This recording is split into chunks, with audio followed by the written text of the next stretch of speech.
Bonjour, je suis Catherine Barlois, coach en bilan de compétences pour Blue Midlife. Après des années comme chef de projet dans la recherche clinique, je suis devenue coach et je vous accompagne pour trouver votre voie professionnelle dès maintenant. Bienvenue dans ce podcast où je partage avec vous, seul ou avec mes invités, des conseils, des expériences, du coaching dans la bonne humeur. Alors, on est parti pour l'épisode du jour.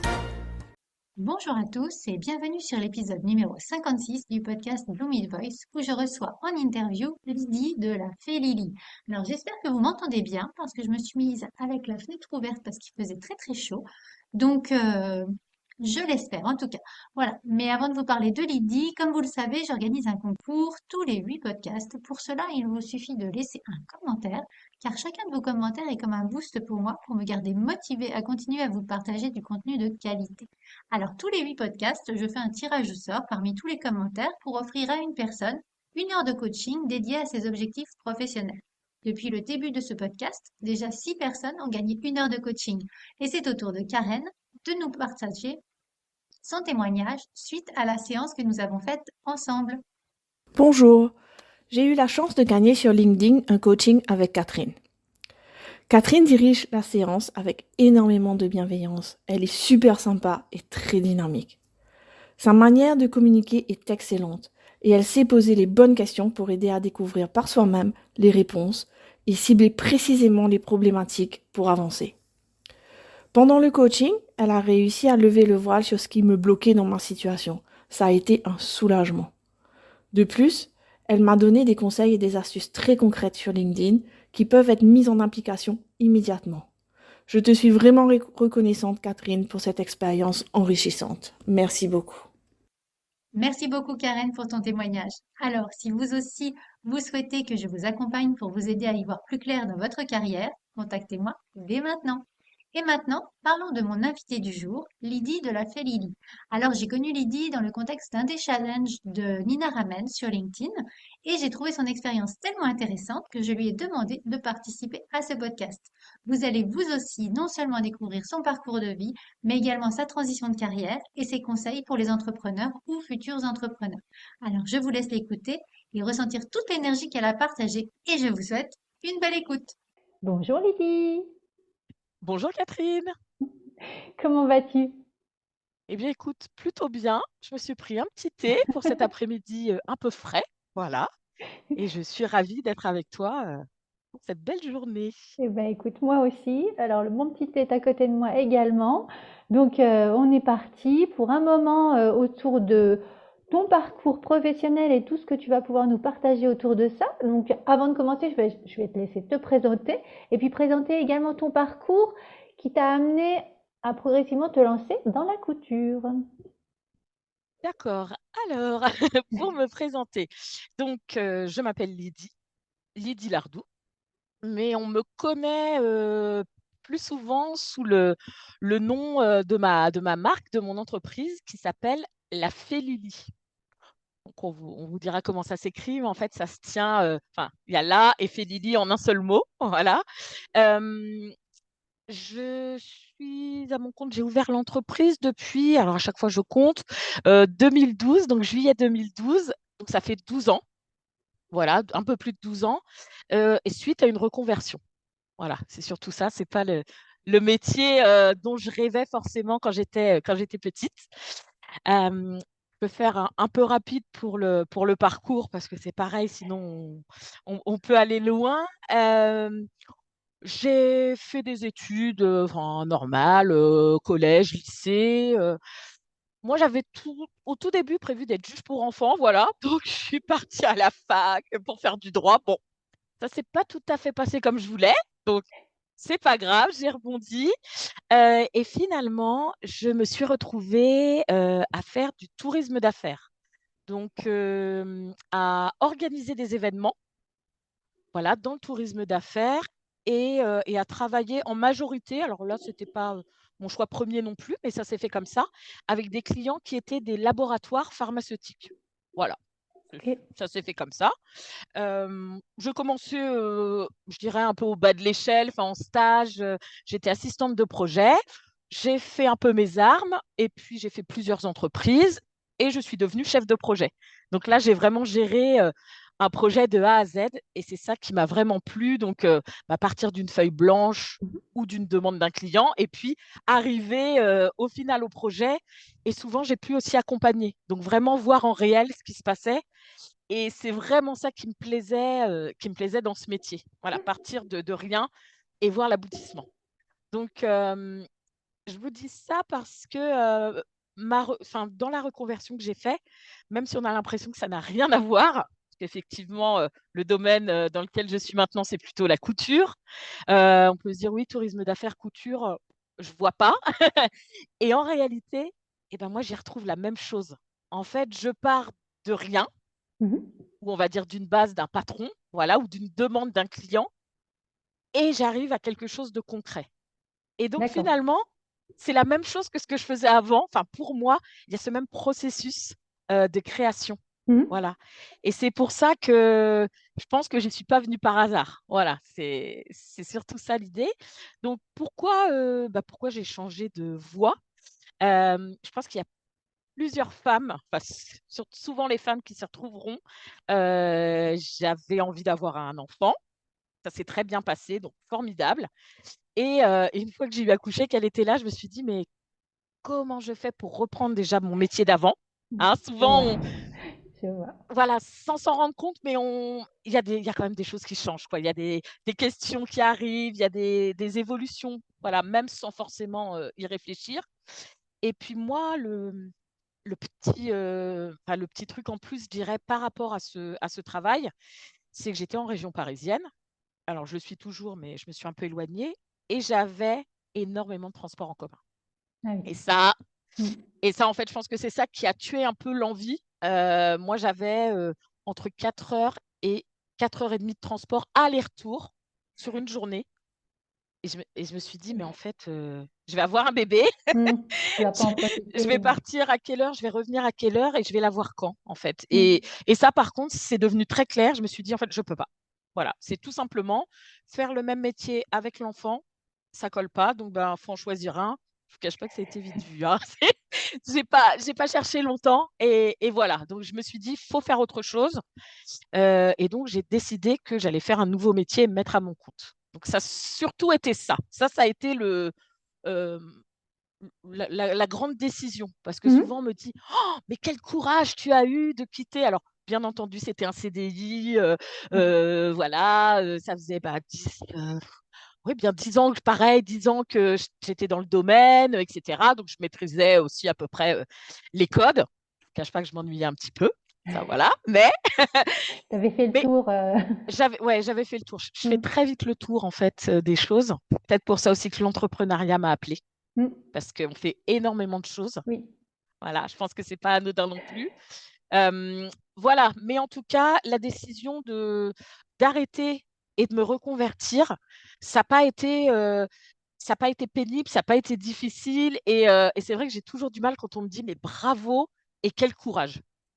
Parce que pour moi, en fait, je trouve qu'il y a pas de courage. C'était: «Non, je peux plus faire ce que je fais maintenant, avec la vie qui m'attend et qui me donne beaucoup plus envie». Donc le choix n'a pas été compliqué du tout. Voilà. Donc souvent, c'est comme ça quand même la reconversion, hein. C'est pas que difficile, en tout cas pour choisir, je pense. Oui, il y a Voilà. eu un appel, Ah oui, ouais. mais vraiment c'était viscéral. Mmh. Effectivement «Tu vas faire quoi?» «Ah, je sais pas, mais je sais Mais pas, mais pas y retourner». Voilà. oui. Bon, je vous passe quelques soucis de santé qui sont arrivés suite à ça du coup, mais voilà, la décision était facile. Mmh. Donc Et ça c'était donc quand tu as choisi de t'installer à ton compte, qu'est-ce qui mmh. t'a appelé vers la couture? Alors oui, alors ça c'est marrant. J'ai eu l'impression de faire ce choix vraiment, un petit peu comme si c'était sur un coup de dé. C'est un peu bizarre parce que, hem, je me suis dit: «Qu'est-ce que je pourrais faire pour me mettre à mon compte?» Enfin, j'aurais pu faire le même métier, en fait, Mmh. et me mettre à mon compte, mais honnêtement, ça me semblait très compliqué, voilà, d'être seule pour faire ce métier parce qu'il faut quand même une sacrée structure. Enfin, ça me semblait, compliqué. Donc je m'étais dit: «Bah, faire autre chose». Voilà, j'avais pas, d'envie spécifique et quand j'étais enceinte, je me suis mise à coudre. Alors il y en a qui se mettent à tricoter, il y en a Mmh. voilà. Oui. C'est pas quelque chose que je faisais avant. C'est ça qui m'a vraiment étonnée, donc comme quoi Je le faisais pas avant. Par contre, quand j'étais enceinte, j'ai eu envie de découvrir, comment ça fonctionnait, tout ce que je pouvais faire pour, alors j'ai une fille, tout ce que je pouvais faire pour ma fille, j'ai pris quelques cours, j'adore. Je me suis dit: «J'adore, j'adore. Tiens et pourquoi pas faire ça?» Non mais et pourquoi pas faire ça? Ça a germé comme ça et puis je pense ça, pendant que je dormais, voilà, ça continue à pousser un peu et ça s'est un peu imposé en fait un matin, je pense, je me suis dit: «Bah, oui, bah, je vais faire ça. Voilà, je vais me mettre à mon compte et je vais coudre». Alors, faire de la couture, d'accord, mais pour faire quoi? Je me suis pas juste dit: «Maintenant, j'y vais et je couds». Mmh. En fait, il y a quand même quelque chose qui a appuyé, un tout petit peu plus fort quand même, là-dessus. C'est donc j'ai accouché et puis il y a cette, je ne sais pas si c'est une légende urbaine, hein, heu: «Oh, quand on accouche, on a presque perdu tous ces kilos de grossesse. Oh, puis Oui. si on allaite, oh bah, alors là, tu vois, ce sera encore mieux, tu perdras tout». Bon, bah, moi clairement, en sortant de la maternité, oui, bah, elle pesait 2,9 kg, alors j'ai pas perdu grand-chose. Je l'ai allaitée 6 mois et ben, au bout de 6 mois, bah, non, c'était encore là et je me suis rendu compte, bah, je pouvais plus m'habiller où je m'habillais avant. En fait, au début, hein, on garde un peu les vêtements de grossesse et puis Mmh. après, je me suis dit: «Bon, bah, allez, je reprends des vêtements, comme avant». Dans mon placard, bah, ça passait pas. Ce que j'avais, vêtements de grossesse, bon, c'est bon, je voulais plus les voir et je vais dans les boutiques où j'ai l'habitude d'aller et bah, la plus grande taille, bah, je rentre pas dedans et là, en fait, bon, je vous cache pas, moi, j'ai toujours fait une taille 40-42 donc voilà, mais normalement, on s'habille et bah, là, toutes les boutiques que je trouvais rien. Et un jour, je rentre dans une boutique et je vois, une tunique, une chemise et je dis: «Ah ça me va! Oh!» J'étais tellement fière, tellement contente que ça m'aille et là, je tourne la tête et je regarde, il y avait un panneau au-dessus, j'avais pas vu, vous savez, pour séparer Mmh. les rayons un peu et c'était marqué: «Femme enceinte». Mmh. Et en Oui. fait, bah, oui, ça m'allait parce que j'étais dans l'espace femme enceinte, en fait, donc oh là là et bon, je vous cache pas que ça m'a mis un petit, énorme coup au moral. Oui. Parce que je me suis dit, «C'est génial d'être enceinte, c'est génial d'avoir un enfant, mais à un moment, on est maman, mais pas que maman». Voilà et on a envie un peu de d'être que soi, quoi, quand on nous croise, qu'on nous dise pas: «Ah oui, vous êtes maman, hein, ça se voit». Enfin, voilà, par rapport à vos vêtements, enfin et voilà et j'ai pas trouvé ce que je voulais, j'ai même, été plutôt mal accueillie dans certaines boutiques et là, je me suis dit: «Ah, c'est ça quand on est gros, c'est ça quand on est gros» et en fait, c'est ça qui m'a marquée. Je trouvais pas de vêtements et en plus, on me regardait différemment et je me suis dit: «Mais c'est en fait, je veux pas de ça. Mmh. Est-ce que je pourrais pas faire quelque chose, en fait?» Et il y avait cette couture qui était bien entendu par là. Je me suis dit: «On trouve pas de vêtements, on est mal accueillis, j'ai la couture. Eh, et si je faisais des vêtements?» Ah bah oui, je vais faire des vêtements pour m'habiller et je vais faire des vêtements, bah, pour les autres femmes qui sont comme moi, qui sont embêtées et là, ça me parle, quoi. Là, ça me parle parce que je me dis: «Qu'est-ce que ça va être bien de pouvoir s'habiller comme on veut et avec des vêtements qui nous vont, voilà, sans faire 50 boutiques, sans se sentir mal à l'aise, sans tout ça». Donc là, je me suis dit: «OK, je me lance». Ça, c'était alors maintenant, je sais comment ça s'appelle. Ça, avant, je ne savais pas. Maintenant, on dit, par exemple, c'est trouver son pourquoi, un petit Ah peu, oui. un Mmh. pourquoi on fait, bah, c'est vrai que là, c'était très, très fort parce que c'était pas faire de la couture pour faire de la couture ou pour me dire: «Je suis couturière». C'était vraiment pas ça, c'était: «J'ai besoin de trouver une solution et avec la couture, bah, j'en trouve une. Alors allons-y, quoi». Oui. Oui, oui. Donc voilà le pourquoi j'y suis allée, et là, j'étais sûre de moi, mais quand même, je me suis dit: «C'est super, mais tu as appris un peu comme ça, enfin, tu es loin d'avoir les compétences pour, enfin». Je me voyais bien bricoler, enfin, j'imaginais bien 2-3 vêtements comme ça, mais je me sentais pas capable de faire, tout et n'importe quoi. Enfin, Mmh. tous les vêtements de base, quoi. Donc moi, je suis un petit peu comme ça. Je me suis dit: «Je peux pas, juste me lancer comme ça en autodidacte».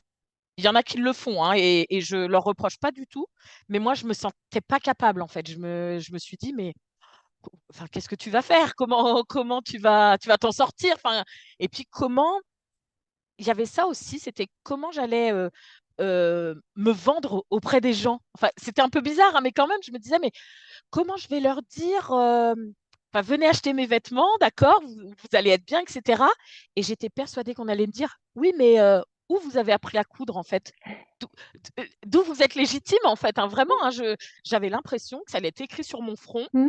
Dès le Elle a début. appris toute seule. Elle a appris toute seule. Elle sait pas faire. Enfin, et Oui. c'est devenu vraiment une hantise pour moi. Donc, je me suis dit, bah, OK, maintenant tu sais, tu veux pas reprendre le boulot que tu avais, tu veux te lancer à ton compte, tu veux faire de la couture, OK, et tu voudrais être légitime, donc avoir un diplôme. Bon, ben, qu'est-ce qu'il reste à faire? Ben, on va chercher un diplôme, quoi, à passer. Je veux dire, enfin, voilà. Donc, moi, j'en connaissais qu'un, heu, comme ça, à vue de nez, hein, parce que j'avais Mmh. pas fouillé. Je connaissais le CAP couture, voilà. Donc CAP, j'avais vu que c'était en 2 ans. Je me dis, enfin 2 ans quand même. Moi, j'ai déjà travaillé depuis un moment et puis, pendant 2 ans enfin, comment on vit aussi pendant Mmh. 2 ans? Voilà, parce que je suis quand même maman, j'ai mon mari, comment on s'en sort? Et donc, bah, j'ai un peu cherché, j'ai fouillé, j'ai appelé. Bon, en ayant déjà d'autres diplômes, puisque j'avais des diplômes, au-dessus du bac, bon, les matières générales, déjà, on pouvait les enlever. Donc ça veut dire qu'il y D'accord. avait moins, de temps à passer pour la formation. Donc je me dis: «Génial, ça se trouve en 1 an déjà je peux la faire». Et ben, en fait, ça marchait pas comme ça. C'est bien en 2 ans, Mmh. mais vous viendrez pas, autant de formation de de voilà, de matières générales. Ah oui, mais je dis: «Mais là, je suis bloquée quand même pendant 2 ans». Donc je fais enfin ça n'allait pas quoi, bon, moi comme je me laisse pas abattre, j'ai fouillé, regardé, demandé un peu partout et je trouve une formation qui me semble pas mal, qui me permet de me former pendant 9 mois plus un stage professionnel Mmh. et alors attention formation pendant 35 heures donc voilà, bah, je me dis: «Mais OK, Costaud. si je m'engage à ça et ça dure 9 mois, 10 mois, bon c'est pas mal» et ah bah, tiens on est rémunéré par Pôle emploi. Ah d'accord, bon, ah bah, alors ça voudrait dire qu'en plus ça me coûte rien donc bah, double chance, mais rémunéré par Pôle emploi ça veut dire qu'il faut être demandeur d'emploi et en fait moi je l'étais pas encore. Ah oui, J'étais, oui, tu avais quitté ton emploi en enfin, démissionnant? j'étais salariée encore, Ah d'accord. j'étais salariée et en fait, j'ai fait une dépression postpartum donc j'étais en arrêt maladie, D'accord. malheureusement. Voilà et là, je me suis dit: «Mais OK, moi, ça y est, maintenant, je sais ce que je veux y aller, mais je suis encore employée, en fait, donc comment on fait?» Bon, je regarde comment on peut faire, donc je sais même plus comment ça s'appelle maintenant, mais si, rupture conventionnelle, Mmh. voilà, on peut faire ça. Oui. Donc moi, bah, j'ai demandé, voilà: «Est-ce que vous êtes d'accord pour ça?» Je savais qu'il dirait oui parce que mon poste et mon service n'existaient plus, en fait. Donc c'était D'accord. voilà, je savais que ça irait, donc moi, j'ai rien négocié, hein, je vous cache pas, j'ai peut-être été bête là-dessus, mais enfin, j'ai pris ce qu'on me donnait, je voulais juste arrêter mon contrat Mmh. pour aller chez Pôle emploi. Voilà. Ça a été la chose la plus simple et donc Pôle emploi, moi, je les connais pas beaucoup parce qu'en fait, je me suis déclarée sur internet et puis on a un premier rendez-vous et moi, j'y suis allée, j'ai dit: «Bonjour, je veux faire cette formation, il faut être demandeur d'emploi, je suis, demandeuse d'emploi. Est-ce que vous pouvez signer?»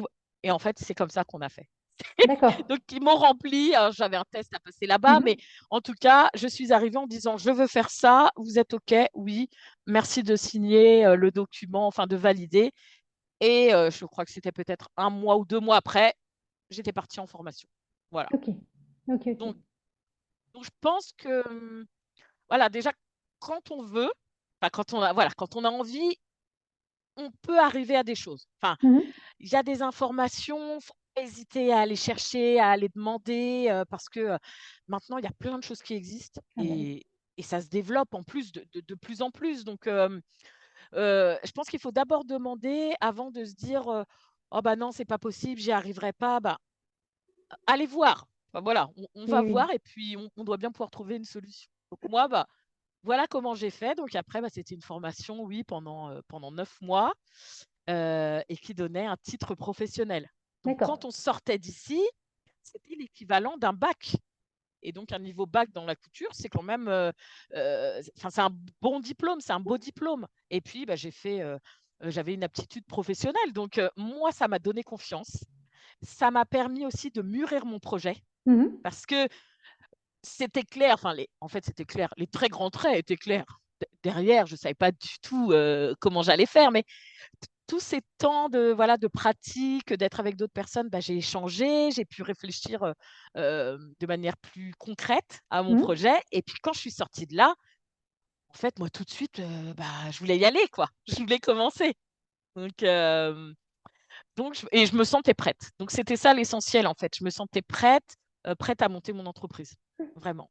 Donc j'aurais pu, aller travailler pour quelqu'un peut-être pour me Ah oui, on va dire pour faire faire un tes peu armes. d'expérience, voilà, mais c'était pas du tout mon projet. Moi, je savais tellement ce que je voulais faire que j'avais pas envie encore de passer 3 mois, 6 mois, 1 an à travailler pour quelqu'un, en fait. Donc heu, bah, j'ai dit: «Ben, on va se lancer».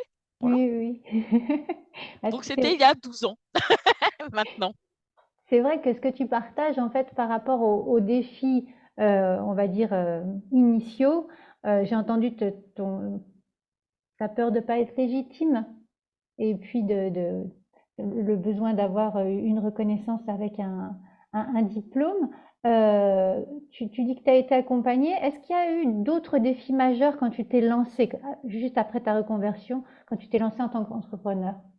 Alors, maintenant avec le recul, je vais dire oui parce qu'il y a des choses, des fois, en fait, on s'en rend pas compte sur le coup. Parce qu'on fait ou on nous conseille de faire des choses et puis voilà, on est dans le, je dirais dans le chemin et puis voilà, on se rend enfin on fait pas le point encore.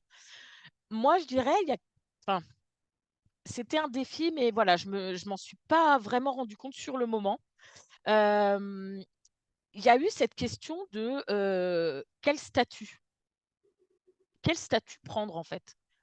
Parce que maintenant, c'est là que je me dis: «Mais ça fait longtemps que tu t'es mis à ton compte?» enfin, parce que maintenant on me dit: «Bah oui, être auto-entrepreneur, tac, on clique sur internet, on remplit», enfin j'exagère un peu, mais on remplit 3 C'est à peu près cases ça et quand puis le même, hein. lendemain, ça y est, enfin voilà. Et moi quand j'ai voulu me mettre à mon compte, en fait, j'hésitais entre 2 choses. Alors, il y avait l'auto-entreprise, enfin micro-entreprise maintenant, voilà. Et puis il y avait aussi le URL. Donc en Mmh. fait, vraiment une forme de société, mais on est seul et j'hésitais vraiment entre les 2 statuts parce que c'est pareil, j'avais aussi cet a priori: «Oh, auto-entrepreneur, c'est pas une vraie entreprise». J'ai voilà, hein, alors ça, c'est peut-être, ça, un des défis peut-être le plus gros maintenant que je te parle, que j'ai dû relever peut-être, c'est, la manière dont on est élevé et les a priori, peut-être. Ce serait peut-être même ça le plus gros, parce que moi, on m'a élevé dans l'idée de il faut avoir un diplôme et plus il est haut, plus, enfin, mieux c'est et moi, je me souviendrai toujours donc j'ai 45 ans et je me souviens encore que mon père m'a dit quand j'étais gamine: «Ma fille, ce serait super, voilà, que tu fasses, un métier, intéressant et moi, ce que j'aimerais que tu fasses», donc pas du tout de pression, «avocat ou médecin» Tu et as le choix, tu as de voilà et choisir. il y a jamais eu on n'a jamais vraiment discuté de ça. Alors j'ai des parents divorcés, mais on s'est vus, hein, mais on n'a jamais vraiment discuté de mon avenir. Je me débrouillais bien à l'école et les seules choses que je retiens, c'est avocat ou médecin et clairement avocat ou médecin, bac, bac +4, 6, 8, 10, enfin je sais même plus com en tout cas, c'est pas faire un BTS, c'est pas faire un bac pro, c'est pas, faire un CAP quoi. Mmh. C'était et sinon, bah, tout le reste, ça vaut pas la peine. J'avais quand même l'impression qu'il fallait montrer patte blanche en montrant des diplômes et donc je pense que j'ai quand même été très, très, très influencée par ça. Parce que même au moment, voilà, de choisir mon statut, il y avait en compte ce: «Ouais, mais auto-entrepreneur, tu es sûr que c'est vraiment sérieux?» C'était moi avec moi, hein, je me mettais une pression toute seule. Même c'est fou, enfin bon, passons, j'ai réfléchi un petit peu, les pour, les contre, les charges, enfin ça là qui est pas très rigolo, mais qu'il faut faire.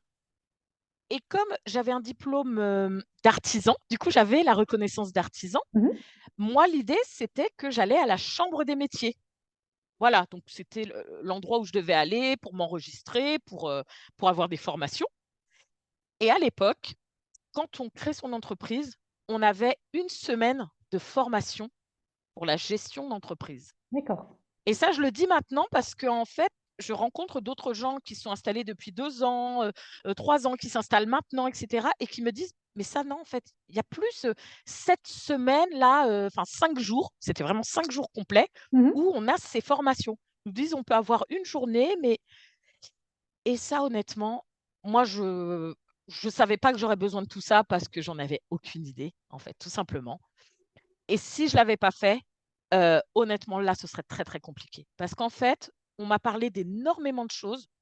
En gestion, la comptabilité, OK, mais de l'administratif, des choses auxquelles penser. Par exemple, bah, oui, il va falloir trouver des clients, mais trouver des clients et soit les garder, soit les renouveler donc régulièrement. Bah, comment vous avez prévu de faire ça? Comment enfin, toutes toutes ces notions de base, hein, on va pas très loin, on n'a qu'une semaine, hein, Mmh. mais en tout cas, beaucoup de notions qui touchent en fait, au chef d'entreprise et pas au spécialiste, dans son domaine, quoi. Donc Oui.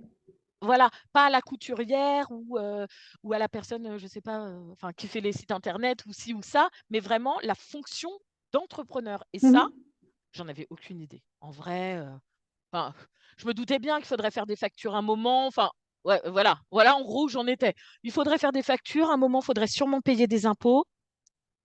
En gros, c'est comme ça que j'aurais résumé les choses. Donc ça a été quand même, je dirais un défi parce que, on se rend pas vraiment compte, en fait, de ce qu'on a besoin de savoir et tout ce la charge mentale, en fait, que ça va être. Oui. Voilà, moi, ça m'a pas fait peur, mais c'est quand même quelque chose qui prend énormément de place, je trouve, on a vraiment 2 casquettes. C'est je gère une entreprise et à côté, je fais mon métier, p pour lequel je vends, bah, des produits ou des prestations, enfin, pour lequel j'ai des clients et c'est vraiment, 2 choses à part et il faut tout gérer, quoi et ça, je trouve que c'est un très, très gros défi. Je dirais que c'est ça et le 3e et là, en fait, bah, je me suis fait avoir, en beauté, hein, comme une débutante, je dirais, c'est exactement ça. Hem, Comme j'avais fait des études, comme j'avais fait un BTS dans le tourisme, j'avais fait des devis, tout ça, des factures, ça me faisait pas peur et j'utilisais les mails, les sites, donc je me suis dit: «Oh, un site internet, très bien, les réseaux sociaux, OK, ça je vais gérer», et j'avais pas pensé au exactement comment j'allais trouver des clients. Mmh. J'étais en local, donc moi je me dis, ben, à l'époque, il y avait pas tous les sites internet. J'ai l'impression vraiment d'être une vieille, tous ces réseaux, hein. Il y avait Tu as de Facebook. l'expérience par Mais rapport à oui, ta non, mais mission c'est vrai. Mais il y d'entrepreneur. avait Facebook, c'était vraiment le début de Facebook où tout le monde devait y être et tout le monde y allait. C'était Mmh. vraiment, donc Facebook, alors là je dis: «C'est bon, je maîtrise», j'y suis, dans tous les sens. On regardait encore beaucoup les pages jaunes, en fait, Mmh. pour trouver, qui on avait, mais même maintenant, je m'en sers de temps en temps, donc enfin, les pages jaunes, Google et cetera. Donc j'étais là-dessus, j'étais sur Facebook, je m'étais fait un petit site, mais vraiment rapide. Je me dis: «Alors là, je suis parée. Ah non, je fais des cartes de visite». Ah là, c'était, là, je suis au top, quoi et 2-3 premiers mois, oh, j'ai 2 clientes. Bah, alors là, en plus ma technique elle fonctionne. Je veux dire, je cherche des clientes pour du vêtement sur mesure, je les trouve. Donc moi je travaillais, à 30 kilomètres à peu près autour de chez moi, donc Mmh. voilà, la bonne distance et cetera. Donc j'ai eu 2-3 clientes, ensuite j'en ai eu encore une ou 2 et c'était bien pour commencer, ça suffisait, j'avais des aides de la NPE encore, enfin Oui. de Pôle emploi. Mmh. Donc ça allait et sauf qu'à un moment elles étaient contentes, j'avais publié ce que j'avais fait, j'avais vendu au début, on sait toujours qu'on fait un peu moins cher, hein, quand on commence, mais bon, ça allait bien et je me dis: «Bah, on va continuer comme ça, augmenter un petit peu», et d'un coup, du jour au lendemain, bah, je trouve plus de clientes. Je C'est comme d'habitude, mais il y a plus personne qui m'appelle pour me dire, «Bonjour, je voudrais une robe. Bonjour, je voudrais un pantalon untel. Bonjour, je» en fait, je comprends pas. Je comprends pas, en fait, ce qui se passe donc je fais des flyers, j'en distribue, ben, dans les boîtes aux lettres, j'en mets, dans les commerces, enfin, mais il se passe rien, quoi et donc bah, dans ce cas-là, je me dis: «Ouais, mais il faut que de l'argent rentre», donc je fais ce que enfin, souvent, ce qu'on est un peu obligé de faire au début et ben, on fait un peu tout ce qu'on est capable de faire. Donc quand on fait de la couture, comme je faisais des vêtements, bah, je sais faire des retouches. Oui. Et ça, c'est assez demandé. Donc, service de retouche, bah, je fais. Donc, je vais pas cracher dessus parce qu'au début, honnêtement, déjà, ça m'amenait du monde. Hmm. Et puis, ça me faisait plaisir aussi. Puis, on découvre. Donc, je faisais des retouches. Et puis, oh, une cliente pour du sur-mesure. Je me dis, bon, ça y est, ça, le bouche à oreille, ça fonctionne. Et là, le souci, c'est que j'avais beaucoup de retouches. Et du coup, eh ben là, j'arrive pas à caler les deux. Le sur-mesure qui demande énormément de temps, plusieurs rendez-vous, etc. Et ce travail de retouche qui demande aussi beaucoup de travail, mais qui doit être fait très rapidement. Ça, si on dit bah, 2 semaines pour un ourlet, non mais les gens, Oui.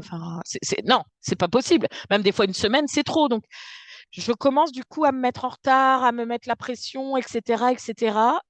Et en fait, il est arrivé un moment où j'ai dit, faut que j'arrête les retouches parce que je peux pas faire ce qui me plaît le plus. Mhm. Ouais, mais j'ai plus de demandes en sur-mesure. Donc je fais comment? Et là, ça a été un peu le passage à vide en fait. Le passage où j'ai cru que j'étais formée au marketing, à la prospection, à la façon de trouver des clients, etc. Moi, j'ai cru qu'une semaine de formation à la Chambre des métiers, les articles que je lisais sur Internet, j'ai cru en fait que ça suffirait. Et, et non. Et non. Parce qu'en fait, il me manquait mais énormément de connaissances, mais sauf que je ne le savais pas. Je ne le savais pas parce que c'est pas sur ça qu'on insistait. J'avais pas autour de moi d'autres professionnels comme moi, enfin que je connaissais bien pour leur poser des questions. Oui. Donc je me suis retrouvée ben, à pas savoir quoi faire. En fait, voilà, à être coincée. Et ça, je pense que ça arrive à tout le monde, à un moment ou à un autre. Malheureusement ou heureusement, c'est peut-être aussi le jeu, peut-être qu'il faut Mhm. qu'on soit confronté à ça. Hein, je ne sais pas. Euh, mais là, quand même, ça m'a mis une sacrée claque, quoi. Parce Ouais. que, parce que moi qui étais fière justement de j'en avais marre de mon travail, nana, c'est pas grave, je me suis formée, j'ai créé mon entreprise, je me débrouille, mais dans le bon sens, dans le sens où j'avais réussi, euh, enfin, seule, oui, oui, cette fierté d'avoir réussi seule. Mais là, eh ben, ça marquait la limite, en fait. Seule, il y a un moment, en fait, ça coince. Ça coince. On a beau être le meilleur du monde, il nous manque toujours. Il nous manque toujours des infos, des connaissances, ou peut-être des fois tout simplement de regarder un peu de côté. Enfin voilà, Oui. quelqu'un qui serait un peu éloigné ou un peu au-dessus, voilà, en hauteur, et qui dit OK, non, ce que tu fais, c'est bien, ou c'est pas Mhm. bien d'ailleurs, hein, mais peut-être qu'il te manque un petit truc, ou il faudrait voilà, avoir une vue vraiment d'ensemble. Et ça, quand on est seul, on n'arrive pas à le faire sur son travail. On a beau être le meilleur dans tout ce Oui. qu'on veut, on n'arrive pas à prendre ce recul. Hein. Et ça a été une vraie leçon que j'ai appris durement, très très durement. Mais voilà, ça a Et, été un défi à relever, du coup, vraiment. et dans ce cas-là, tu t'es fait accompagner? Comment ça s'est passé?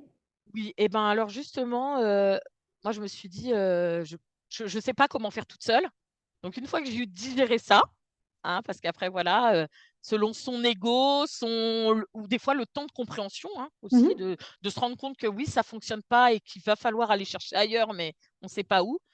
Euh, alors moi, c'est vrai que comme je suis assez curieuse, c'est vrai que j'ai regardé un peu sur Internet, puis j'ai commencé à chercher un peu plus, par exemple, trouver des clients, aide pour ci, machin. Et j'ai découvert, métier que je ne connaissais pas, accompagnateur, coach, tout ça pour aider les entrepreneurs. Voilà, coach pour entrepreneurs, aide, accompagnement. Et tout ça, moi, je ne connaissais pas ces métiers-là. Et je me suis dit, bah, écoute, Lydie, peut-être que tu as besoin de ça. Voilà. Tu as bien pris quelqu'un pour t'aider à apprendre la couture, le métier.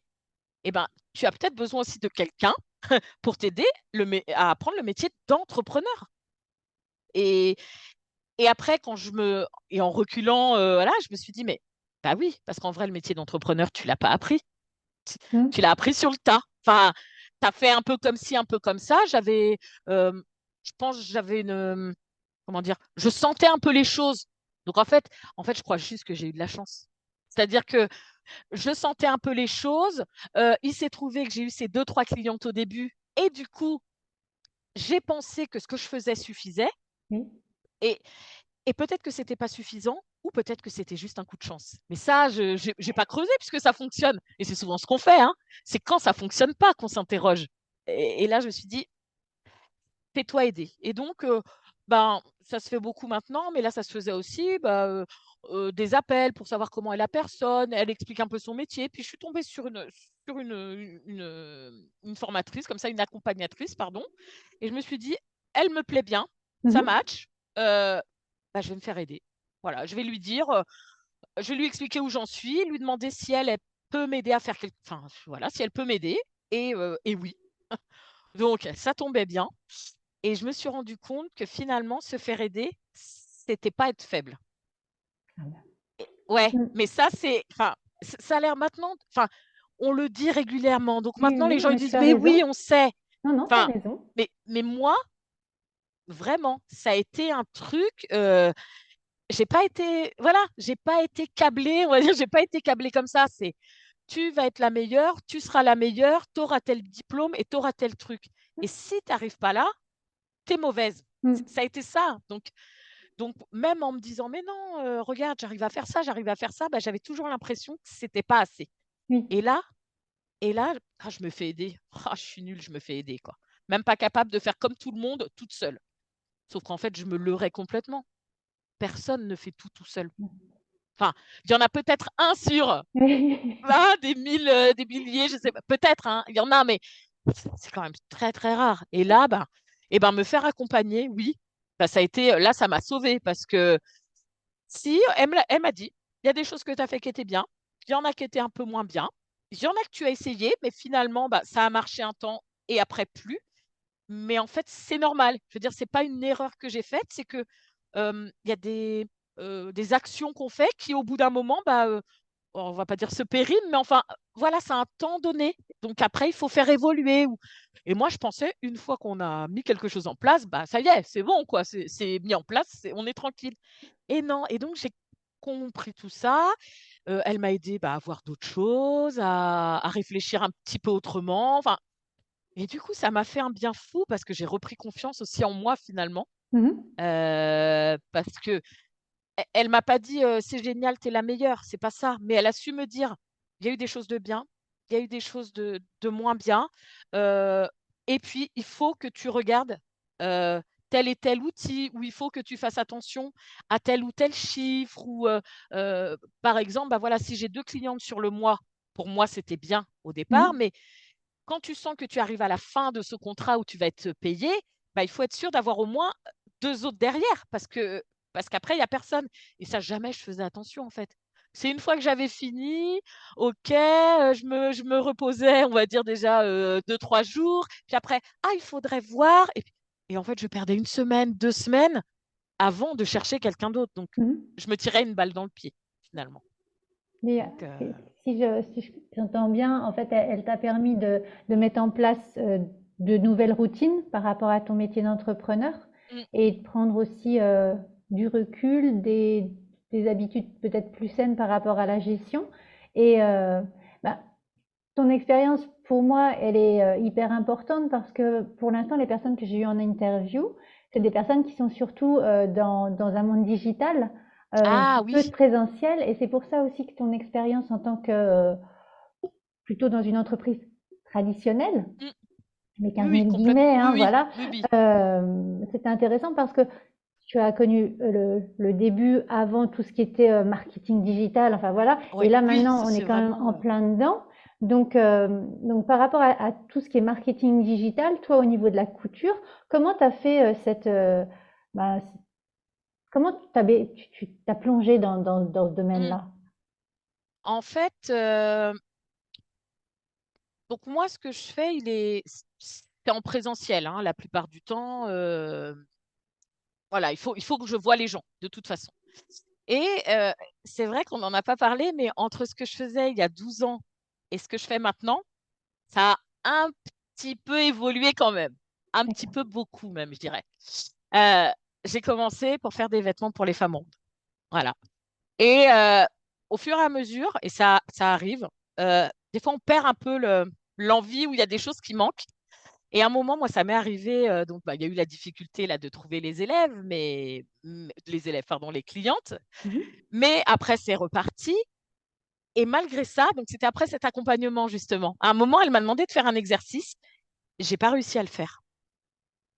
Jamais ça m'est arrivé ça. On me donne un exercice, un peu le cap ou pas cap. Et moi, c'est toujours cap en fait. C'est toujours cap.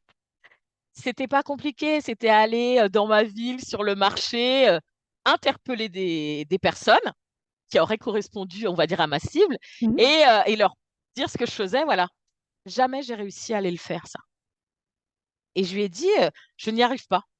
Et je comprends pas, en fait, pourquoi j'y arrive pas. J'étais un peu timide, mais pas tant que ça. Enfin, voilà. Et je comprends pas, je comprends pas. Et on en parle, on en parle. Et à un moment, il y a un déclic, en fait, qui se fait. Et je me rends compte que finalement, ça m'apporte plus autant d'aider ces femmes.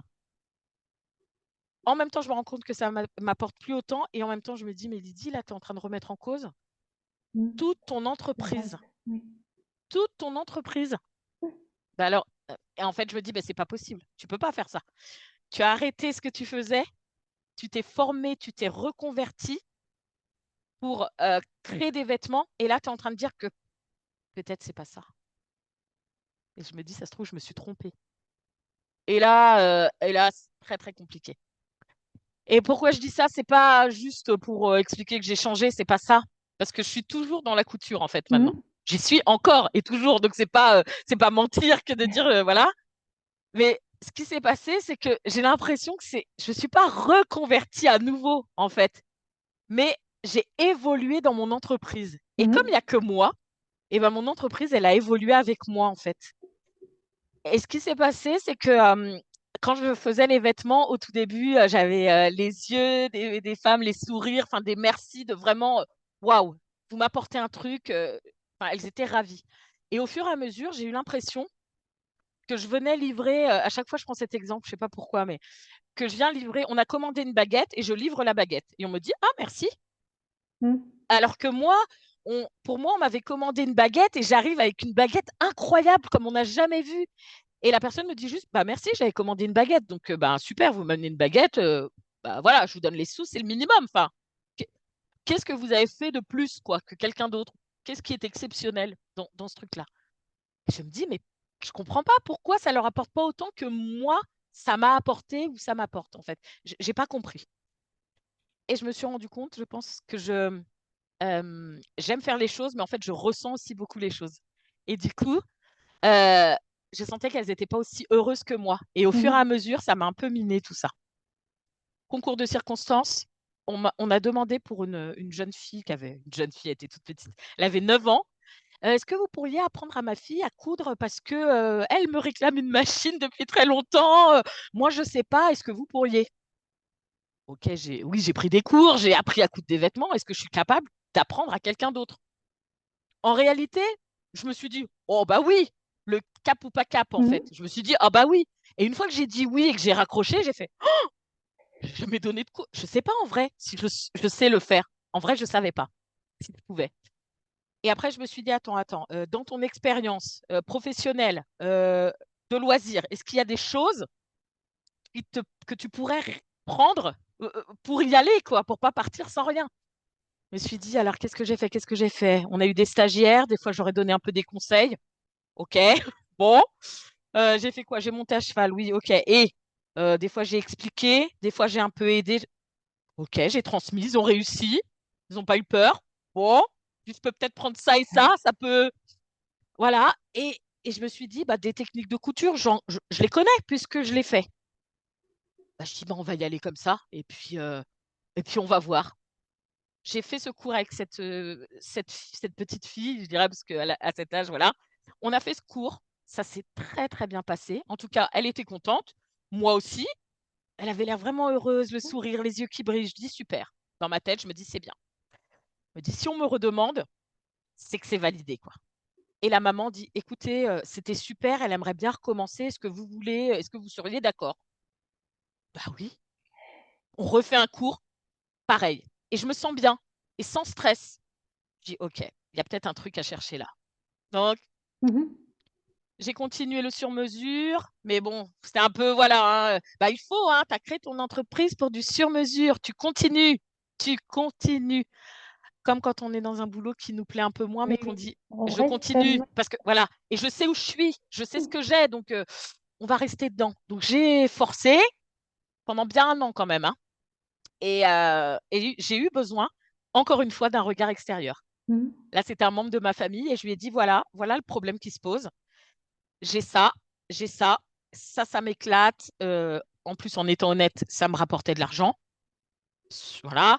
L'autre côté, ça m'éclate moins, ça me stresse vraiment, ça me rapporte plus d'argent. Oui, mais j'ai créé mon entreprise pour faire ça. Donc, tu te rends compte, les gens, encore une fois, les gens, ce qu'ils vont te dire. Et donc, c'est mon beau-père qui est chef d'entreprise, enfin, pas chef d'entreprise, mais qui est responsable dans une entreprise, donc, qui a beaucoup de responsabilités. Et donc, je lui dis, mais qu'est-ce que t'en penses? Enfin, il me dit, mais il n'y a aucun problème de bifurquer, entre guillemets.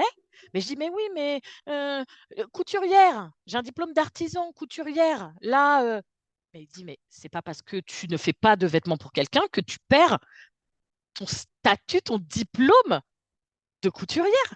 C'est-à-dire, tu restes couturière, c'est pas. Je dis, ah ouais, t'es sûre? Enfin bon,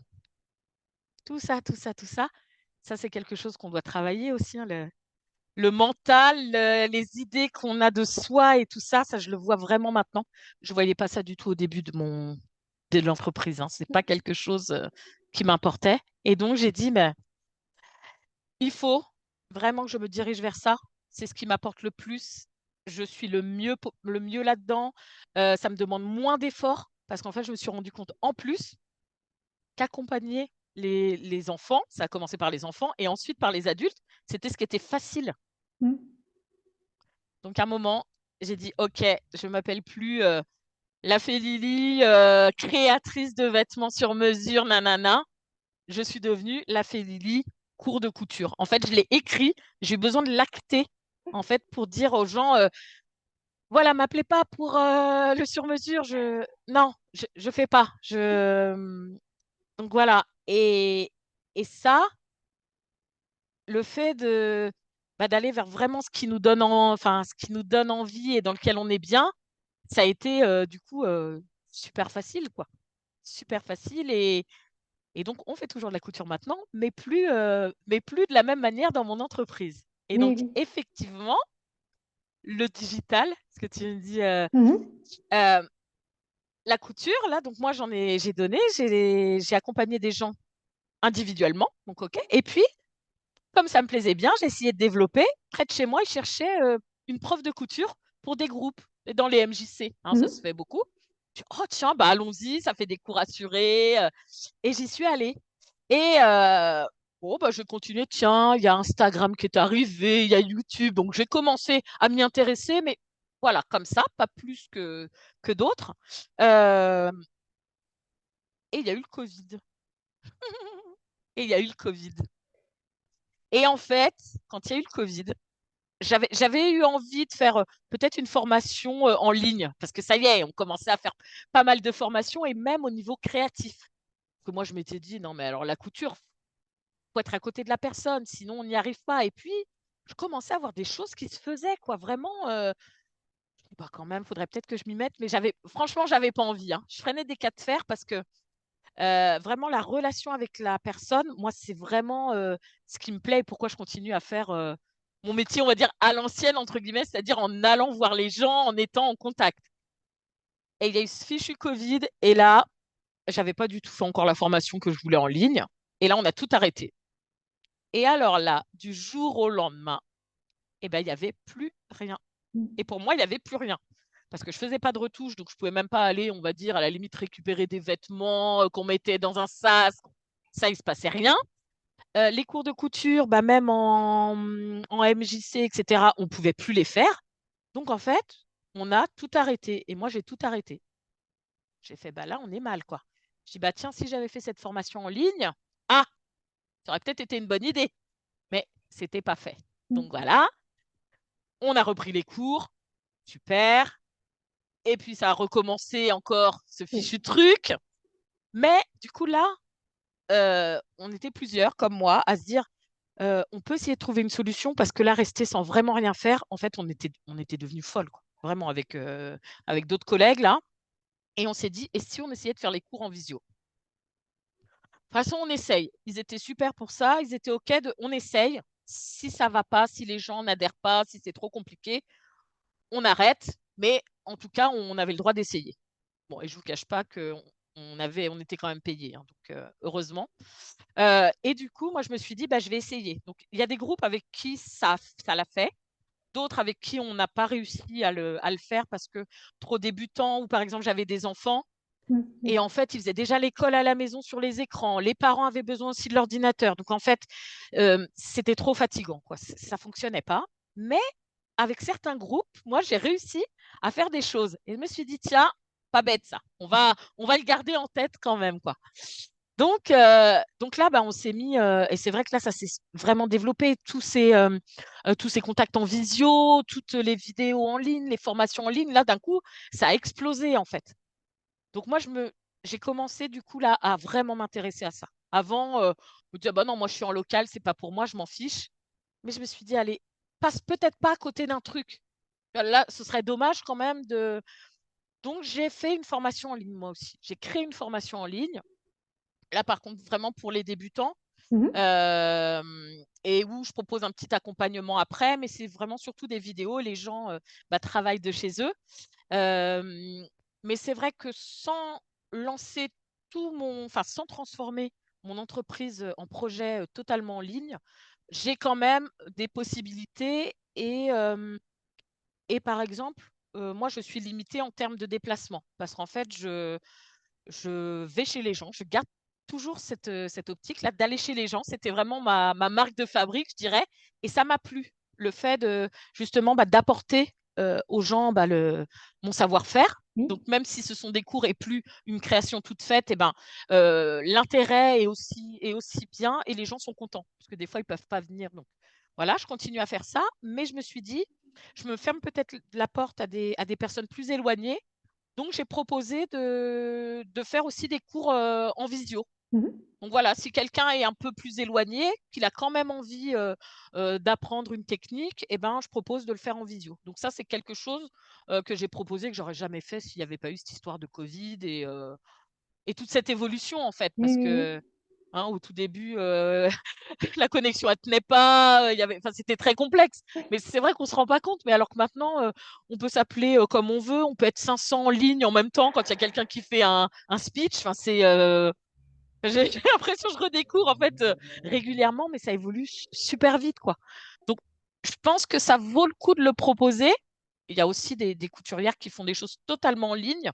Heu, Moi honnêtement, j'ai juste pas envie parce que le contact humain, c'est primordial, en fait, pour moi. Donc j'ai vraiment besoin, de voir les gens, qui me voient, hem et puis quand on coud, souvent quand on montre, enfin, il faut montrer. Il faut être là, des fois pour, bah, «Tiens, mets-toi comme ci, mets telle chose comme ça». Des fois, il y a vraiment besoin d'être à côté. Donc Mmh.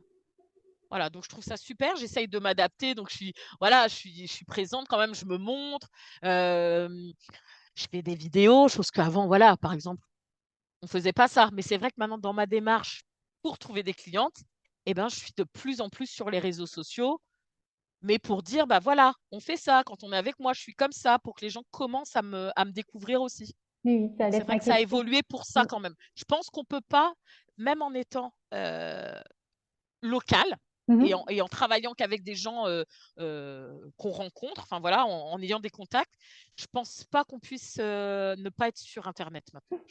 Enfin, ça me paraît très, très, très compliqué quand même Oui, de oui et puis ce mmh, que tu es en train de mettre en place, en fait, tu vois, tu as mmh, parlé d'évoluer et puis, mmh. il y a aussi, énormément d'adaptabilité dans tout le process que tu as suivi. Parce que, voilà, c'est Je pense qu'on ah est obligé. ah, Enfin, je pense c'est que, tu sais, il y a des gens qui sont non? obligés puis qui évoluent pas forcément. Là, je pense que ton profil, Ah ouais, d'accord, voilà, oui, mais c'est aime ouais, bien quand même, s'adapter, trouver des solutions, c'est vrai, heu, ouais. se dire: «Bah, voilà, j'ai pas les solutions en moi, tac, je vais voir à l'extérieur». Mmh, Parce que voilà, tu as eu cette faculté, en plus, au niveau de ta casquette d'entrepreneur, de te dire: «Bah, oui, voilà, j'y arrive pas, bah, où est-ce ouais, que je trouve, le l'input, la mmh, solution?» Bref mmh, et mmh. Et donc par rapport à ce que tu viens de dire là, par rapport on va dire des entreprises en local comme tu l'étais, maintenant que tu t'es ouverte aux réseaux sociaux et à tout ça, est-ce que tu as une idée au niveau des proportions des personnes qui viennent te voir et qui travaillent avec toi pour des cours? Il y a quoi comme proportion entre le local et le plus loin? Ah, alors, en... j'ai quasiment, enfin, en réalité, on pourrait dire 99% de local. D'accord. C'est, ouais, j'ai que très rarement plus loin que les 30 kilomètres que je sillonne, sachant que j'ai quand même de la chance. Moi, je suis sur je peux toucher trois départements, hein. Donc, c'est quand D'accord. même, c'est pas pour rien non plus. Et donc, moi, maintenant, je suis à la frontière de l'Île-de-France, Mhm. mais du coup, voilà, je suis aussi dans l'Île-de-France. Donc, je pense que ça aide aussi. Peut-être que dans une région un peu plus, on va dire, vide, ce serait peut-être plus complexe, hein. Peut-être qu'il faudrait faire 50 kilomètres. Voilà, enfin, je sais pas dire, mais en tout cas, euh, moi, j'étais plus dans les Yvelines et là, je me suis déplacée de 15 kilomètres et j'arrive à toucher à peu près autant de personnes. Donc, D'accord. donc ça, c'est chouette. Et par contre, euh, je suis convaincue, là, tu vois, un peu à vue de nez, mais je suis sûre qu'il y a au moins 75%, ouais, sûr, 75% des personnes qui travaillent avec moi ou qui me trouvent grâce aux réseaux sociaux et Internet. Mhm. Oui. C'est quasiment sûr. Je veux dire, euh, j'ai quand même des infos parfois dans les mairies, dans les médiathèques, voilà, sur ma voiture, parce que moi, je suis Mhm. floquée, etc. Mais je suis sûre que ouais, 75%, voire 80% des gens qui me découvrent ou qui viennent me voir, c'est grâce à quelque chose qu'ils ont vu sur Internet. D'accord. Et Oui. enfin, il y a le bouche à oreille quand même, Mhm. il y en a un peu, mais c'est pas tant que ça. C'est pas tant que ça. On en parle beaucoup, hein. Souvent, on nous dit, ah, le bouche à oreille, le bouche à oreille. Oui, mais souvent, alors je demande à chaque fois, ah, d'où vous me connaissez, Mhm. comment vous m'avez trouvé, etc. Et que très, très, très peu de fois, on me dit, vous avez eu madame machin ou mon enfant est venu. Enfin, il y en a, hein, je veux pas dire que.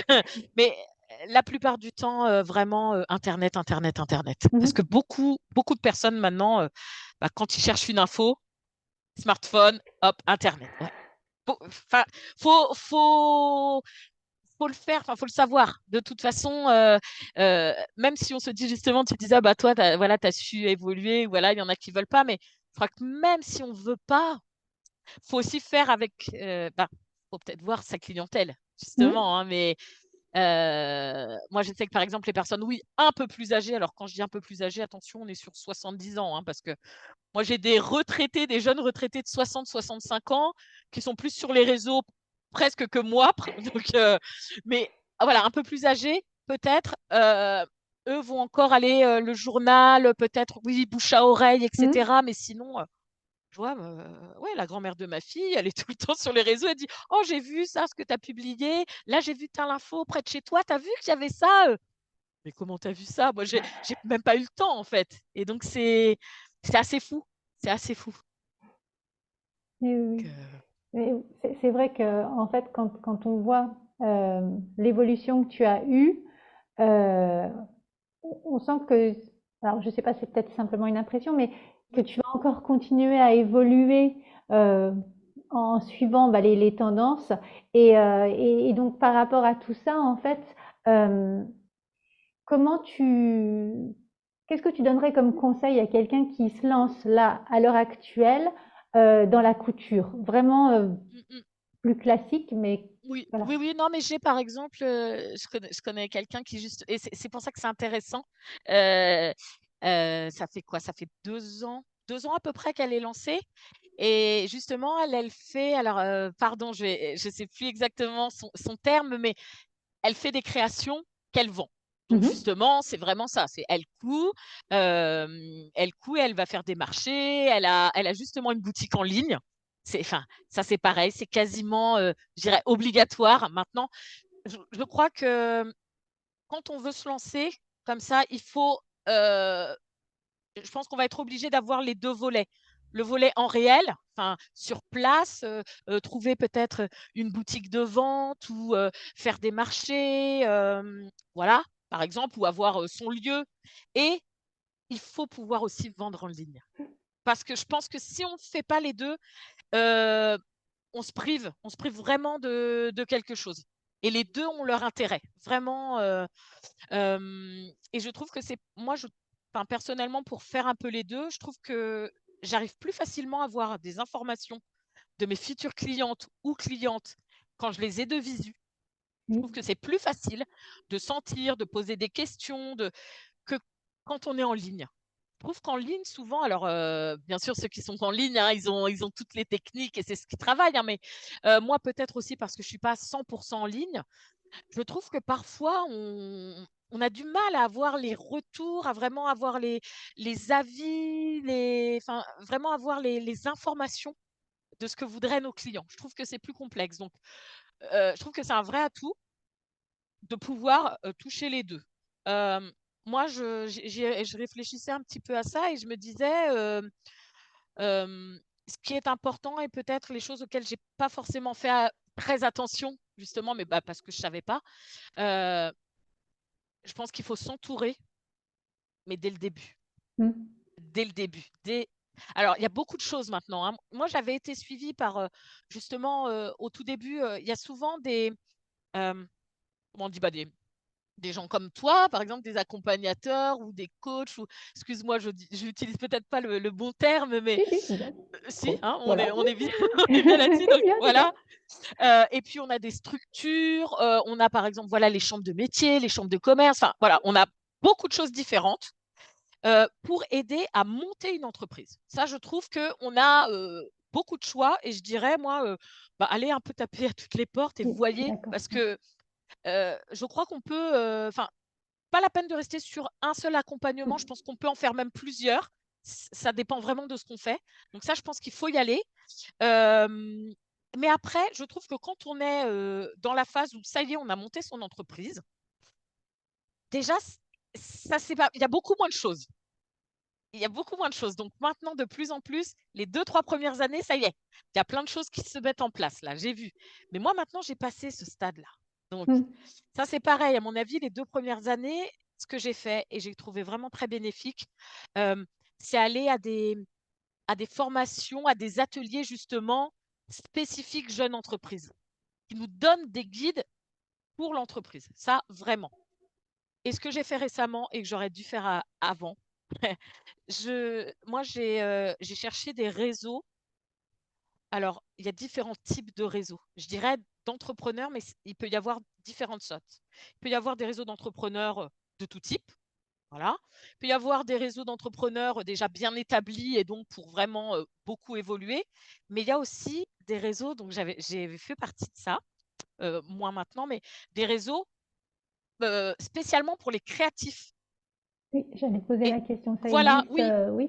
oui. Et ça existe. Et ça, je trouve, alors, spécialement pour les créatifs, spécialement pour les webmasters, spécialement pour. Enfin, il existe des réseaux, des groupes de gens qui se mettent ensemble avec des compétences similaires.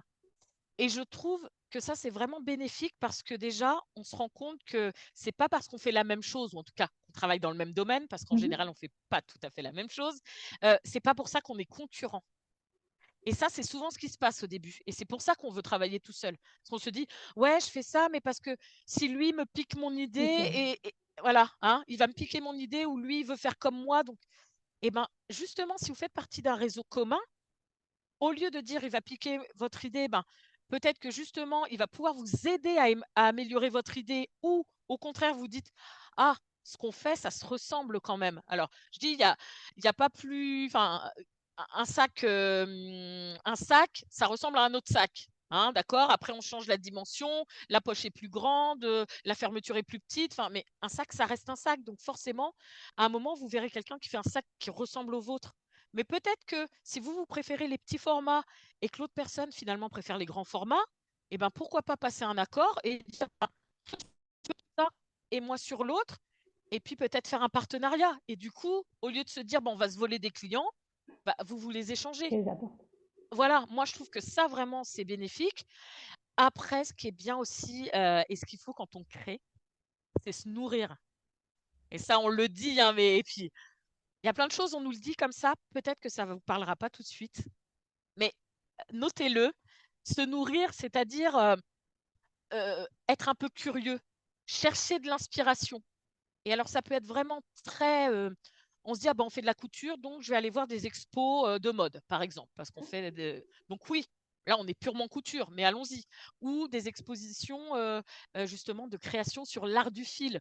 Donc je sais pas, des créations de patchwork, des créations, en tricot, des créations voilà, je ne sais pas. Heu, mais vous pouvez aussi aller sur autre chose. Par exemple, vous aimez tout ce qui est, très coloré, vous faites jamais rien en noir et blanc parce que vous trouvez ça triste, et bah, peut-être aller chercher, des choses très, très colorées. Alors oui, dans les musées, mais peut-être juste un livre qui parle des couleurs. Hem, je sais pas, si vous aimez marcher, si vous aimez aller dans la forêt, bah, allez peut-être dans la forêt. Alors moi, je ne sais pas dessiner, par exemple, ça m'ennuie, mais si vous savez dessiner, ben, vous croquez, voilà, quelques couleurs, quelques formes ou bah, comme moi, ce que je fais, bah, je prends des photos. Oui. Alors des fois, j'en fais rien tout de suite, voilà. Mais à un moment, des fois, je les prends, je les regarde et je me dis: «Oh cette couleur, ah ce mélange, j'aurais pas pensé» et ça me donne des idées, en fait. Et tout ça, en fait, ça va rentrer dans notre tête et ça va nous donner des idées pour faire d'autres choses. Et donc j c'est vrai que moi, je dirais si on peut, alors il y a aucune obligation de rien, hein, comme toujours, hein, mais hem, souvent quand on fait de la couture, on commence à être attiré par d'autres choses. Par, le crochet, par la broderie, par le tricot, par en fait tout ce qui a une aiguille, d'accord? Et puis après, moi je sais pas dessiner, mais du coup j'aime bien colorier. Du coup, j'aime bien essayer de faire des formes, un peu géométriques. D'un coup bon, et bah, allez-y, allez vers ces choses qui vous donnent envie et testez. En fait, testez des choses. Moi, j'ai fait récemment une formation sur, la teinture, naturelle, c'est les plantes. Ah Tu oui. ramasses des Mhm, feuilles, des oui, oui. branches, voilà, et j'avais envie, mais je savais pas comment le faire. J'ai dit: «Je vais faire une formation». Comme ça, là, c'était pas dans le but d'être reconnue et cetera, d'avoir une compétence, reconnue, mais vraiment pour, heu, bien apprendre les choses et comprendre. Voilà, Mhm. comprendre de A à Z. Et on a fait ça et on a pratiqué, on nous a expliqué les choses, on nous a fait interpréter et puis après on nous a fait créer comme on voulait, ce qu'on avait envie. Soit faire des mélanges, soit, décolorer des choses, soit, faire des pliages pour voir ce que ça donnait. Et moi je suis allée vers les pliages, c'est ça qui m'attirait. Les autres, c'était pas ça, et ben, on s'en fiche. J'ai fait ça, des pliages, des fois réfléchis, des fois pas du tout, et après j'ai regardé ce que ça donnait. J'ai fait: «Oh! Oh génial, génial, génial!» Ça faisait des rectangles de tissu. Je ne sais pas encore ce que je vais en faire, mais je sais qu'à un moment, je vais coudre des choses. Et voilà, et grâce à ça, bah, ça m'a permis de m'ouvrir sur la création de quelque chose. Donc je pense qu'à un moment, il faut, et ça peut être aussi regarder des choses, hein, à la télé, enfin, pas forcément très, très intellectuel, hein, c'est pas la peine non plus de hem, parce que grâce à ça, en fait, on va renouveler nos idées. Parce que si on est tout le temps à coudre, enfin voilà, à créer, à créer, à créer, à créer, à un moment, en fait, on est vide. Oui. Hein, hein, on se fatigue, on s'épuise et ça marche pas, en fait, ça vient pas. Donc je pense que c'est surtout ça quand on fait donc quelque chose dans la couture, mais dans une entreprise, je dirais créative, où vraiment on crée, de l'objet, même les autres, mais vraiment quand on crée de l'objet, à un moment, il faut se ressourcer, quoi, parce que sinon, à un moment, ça bloque, quoi. Oui, Ça bloque complètement. j'ai bien aimé Voilà. le terme que tu utilisais comme Ouais. nourrir. Oui, Nourrir parce la créativité, voilà, c'est la, la, la réinviter à la table pour dire allez. oui, parce que c'est une énergie quand même, donc à un moment, bah, elle s'épuise aussi, hein, c'est vrai, hein, tu peux pas, faut recharger de temps en temps, hein, Mhm. Oui, oui. voilà. Non, mais c'est vrai, c'est souvent les gens disent: «Ah toi tu es créatif, toi tu es ci, toi tu» oui, oui, mais Parce que tu laisses la place. oui, Mm. et puis parce que ça se travaille aussi un petit peu, on peut pas juste laisser en friche, quoi. À un moment, ça marche pas, quoi, faut Mhm. Et ça me permet en fait de te poser une question par rapport oui, c'est c'est tout à fait bien, bien arrivé là, par rapport à la gestion de ton temps. Parce que là, tu vois, tu nous as parlé que au moment du Covid, tu étais donc tu donnais aussi des cours dans une EMJC. Là, est-ce que tu es 100% à ton temps? Et si c'est 100% à ton temps, comment est-ce que tu te crées ces parenthèses un petit peu ouvertes pour ramener la créativité? Comment Ouais, tu amènes alors tout ça? ouais, je vais essayer de faire un peu plus court. Mais oui, alors voilà, moi je m'exprime donc effectivement, donc je parle et du coup quand je crée par exemple, justement, j'y arrive quand j'ai pas de temps donné. C'est-à-dire que comme tout entrepreneur, je pense, et comme toute personne, hein, on a des rendez-vous à tenir, mais quand on est entrepreneur aussi, on fixe nos propres rendez-vous, nos propres créneaux, etc. Euh, je ne suis plus à la MJC, mais je travaille encore pour certaines associations. Voilà, je donne des cours pour moi chez les gens dans des salles, mais c'est moi qui détermine mes horaires. Et dans des associations, mais on s'est mis d'accord aussi sur les horaires. Donc finalement, j'ai pu choisir à peu près ce que je voulais. Et ça, c'est quand même magnifique. Ça fait 3 ans que je peux faire ça. Et là, je pense que je suis bien. Au niveau de mon organisation, elle est pas mal. Donc, je vais pouvoir vous la livrer, entre guillemets, et comment je fais. Euh, Moi, au tout début, j'ai voulu faire comme tout le monde. Pourquoi comme tout le monde? Parce qu'en fait, c'est simple. C'est simple et et puis il y a des modèles, il y a des exemples. On nous dit, bah voilà, il faut prévoir son emploi du temps sur la semaine. En général, bah, si on peut avoir 5 jours de travail, 2 jours de congé, voilà, un petit peu comme en salariat. Voilà, ça, c'est l'idéal. Donc, si vous pouvez tout caler du lundi au vendredi ou du mardi au samedi, enfin bon, voilà, ce serait très bien. Donc, au début, forcément, on fait comme dans le salariat. En fait, on reproduit le modèle du salariat. Mais on s'en rend pas forcément compte, hein, mais on le fait. Et en se disant, ouh, je vais essayer de prendre un peu moins de temps parce que le but, c'est que j'ai du temps pour faire autre chose. Bon, je vous cache pas qu'au début, on n'y arrive pas, hein. Donc, on fait beaucoup plus de temps, on a moins de congés, bon. Donc ça, on va tous l'expérimenter. Comment on va dire ça va pas. Donc, hop, on efface, on recommence. OK. Donc moi, déjà pour commencer, je me suis pas forcément fixé 5 jours de travail. Mais je me suis dit, j'ai réfléchi à ce que j'aimais et ce que j'aimais pas, ou ce que j'avais envie de faire ou de ne pas faire. C'est vraiment, voilà, noir ou blanc. Et en fait, je me suis rendu compte que le dimanche, la journée du dimanche ou le dimanche après-midi, dimanche soir, je ne me sentais pas bien. J'étais pas bien. Ça a toujours été depuis de nombreuses années. J'ai dit, j'ai réfléchi, je me suis rendu compte, c'est parce que le lundi, on retournait à l'école. Le lundi, c'était la fin des vacances. Le lundi, on retravaillait, etc., etc. Donc, j'ai décidé que le lundi, pour moi, ce serait un jour où je ne travaillais pas. Voilà. Ça, c'est décidé. Je ne travaille pas le lundi. Bon, quand même pas faire des week-ends de 3 jours tout le temps. Donc, je me suis dit, si c'est comme ça, eh ben, je décale mon week-end. Mon week-end, c'est dimanche, lundi. OK, jusqu'ici, ça va. Par rapport à ce que je fais, euh, je suis obligée, on est quand même obligé, entre ce qu'on n'aime pas, si on veut des clients, on est quand même obligé de s'adapter un peu à nos clients, en fonction de ce qu'on fait, bien entendu. Si on vend en ligne et que tout est automatique, alors là, on fait comme on veut. Mais souvent, même quand on est en ligne, euh, on a besoin d'être là. Enfin, on doit répondre aux clients ou en tout cas faire quelque chose avec eux. Donc, on a des horaires quand même un peu à gérer. Donc, moi, ce que j'ai vu, c'est que souvent, les personnes travaillaient. Donc, il fallait que je laisse des soirées de libre pour pouvoir travailler avec elles, faire des accompagnements, etc. Donc, moi, je me suis rendu compte que le soir, j'avais pas de soucis. Donc, ça tombait bien. Bonne clientèle, j'ai pas de soucis. Le matin, j'ai vu que c'était compliqué pour moi, vraiment compliqué. Autant je peux travailler très tard le soir, bah, le lendemain matin, faut pas me demander. Oui. Donc, ce que je fais maintenant et ce que j'ai décidé de faire, c'est que quand il y a besoin de cours adultes, etc., je vais les caler le soir. Et en général, j'évite de bloquer des choses le matin. Donc, en fait, ma journée, elle est un peu décalée, on va dire, pour le commun, par rapport aux gens habituels. C'est que moi, ma matinée, enfin ma journée, elle va commencer vers 10 h ou 11 h. En fait, j'ai même pas vraiment d'horaire fixe. Et puis, par contre, elle peut se terminer à 10 h, à 11 h, à minuit, à 2 h, en fait. C'est pas...